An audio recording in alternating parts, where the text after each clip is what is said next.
Congress party work బోర్డుకి supreme court కంటే ఎక్కువ హక్కులు ఇచ్చింది, మన బతుకులు ముంచింది. ప్రజాస్వామ్యంలో ఒక సెక్యులర్ దేశంలో అన్నిట్లా ఉత్తమైంది సుప్రీంకోర్టు. అన్నీ కూడా చట్టం కిందనే ఉంటాయి, అన్నీ కూడా సుప్రీంకోర్టు కిందనే ఉంటాయి. మంత్రులు ఉండొచ్చు, ముఖ్యమంత్రులు ఉండొచ్చు, ప్రధానమంత్రులు ఉండొచ్చు, ఏది కూడా సుప్రీంకోర్టు మాట వినవలసిందే. అది మన రాజ్యాంగంలో ఉన్నది. కొంతమంది నాయకులు గడ్డం పెంచుకొని ఆ రాజ్యాంగం పుస్తకం చూపెడతా ఉంటారు, కానీ అది ఆ పుస్తకం తీసి చూస్తే దాంట్లో ఏమీ వైట్ పేజెస్ ఉన్నాయి. ప్రజలను మోసం చేస్తుండ్రు లిటరలీ కూడా. దాంట్లో సుప్రీంకోర్టు కంటే మించి హక్కులు ఇచ్చింది మన కాంగ్రెస్ పార్టీ. 95 వక్ యాక్ట్ ద్వారా సుప్రీంకు అన్నిట్లా ఉత్తమైంది వక్ ట్రిబ్యునల్. దాన్ని ఎవరు కూడా ప్రశ్నించలేరు. వాళ్ళు వచ్చి నాకు ఈ భూమి నాదంటే సుప్రీంకోర్టుకో హైకోర్టుకో ఏ కోర్టుకో వాళ్ళకంటే ఉత్తమమైంది ఈ 95 వక్ యాక్ట్ ప్రకారంగా సెక్షన్ 40 ప్రకారంగా వక్ ట్రిబ్యునల్.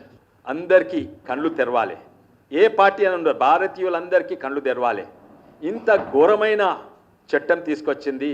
అది రాజ్యాంగంకు వ్యతిరేకంగా, ఒక సెక్యులర్ స్ఫూర్తికి వ్యతిరేకంగా తీసుకొచ్చింది అది కాంగ్రెస్ పార్టీ. ఈరోజు ఏమైందంటే ఇక్కడ ఎంతోమంది ఉన్నారు బాధితులు. మా చేవెళ్ళ పార్లమెంట్ మీద ఇప్పుడు కూడా చనిపోయి 300 ఏళ్ళైంది. మన చేవెళ్ళ పార్లమెంట్ మీద ఇప్పుడు కూడా ఔరంగజేబ్ దాడి చేస్తుండు. ఈ రోజు కూడా మా చేవెళ్ళ పార్లమెంట్ భూములు ఆక్రమిస్తుండ్రు. దేని ద్వారా? కాంగ్రెస్ 1995 వక్త్ యాక్ట్ ద్వారా. అది అడ్డం పెట్టుకొని ఔరంగజేబ్, చచ్చిపోయిన ఔరంగజేబ్ ఇప్పుడు కూడా ఆక్రమణ చేస్తుండ్రు. ఈ కేసు ఏంటంటే గుట్టల బేగంపేటలో 90 ఎకరాలు. అది 1988 నుంచి ఈ కేసు నడుస్తుంది. ఈ కాంగ్రెస్ 95 వక్త్ యాక్ట్ పక్కకు పెట్టుకొని ముంగట పెట్టుకొని వీళ్ళ మీద దాడి.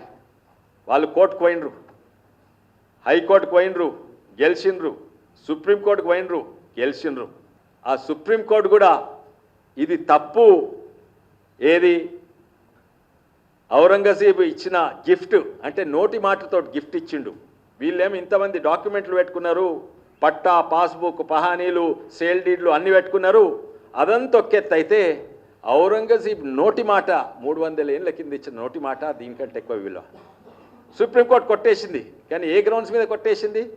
95 వక్త్ యాక్ట్ తప్పు అని కొట్టేయలేదు.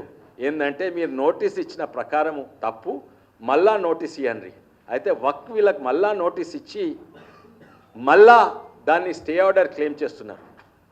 అంటే ఇది సవరణ చేయకుంటే ఇష్టం ఉన్నట్టు 400 ఏళ్ళ కింద ఈయన నోటి మాటతోటి నాకు ఇచ్చిండు వక్కు భూమి, ఈ భూమి నాదంటే ఎవ్వరు కూడా అడ్డం రాలేదు. ఎవ్వరు కూడా భారతదేశం ప్రజలను రక్షించలేరు. రైతు ఉండొచ్చు, లేకుంటే మీ సొంత ఇల్లు ఉండొచ్చు, లేకుంటే గుడి ఉండొచ్చు, లేకుంటే ఇంకేదో చర్చ్ ఉండొచ్చు, లేకుంటే ఏదన్నా ఉండొచ్చు, కానీ దానికంటే ఎక్కువ క్రూరమైన హాస్యం. అది నవ్వాలనా? డెమోక్రసీ అంటే ఏంది, కాన్స్టిట్యూషన్ ఏంది, ఇవన్నీ కూడా పక్కకు పెట్టి అన్నిట్లా ఎక్కువ అధికారం ఇచ్చింది కాంగ్రెస్ పార్టీ ఇది వక్ యాక్ట్ ప్రకారంగా.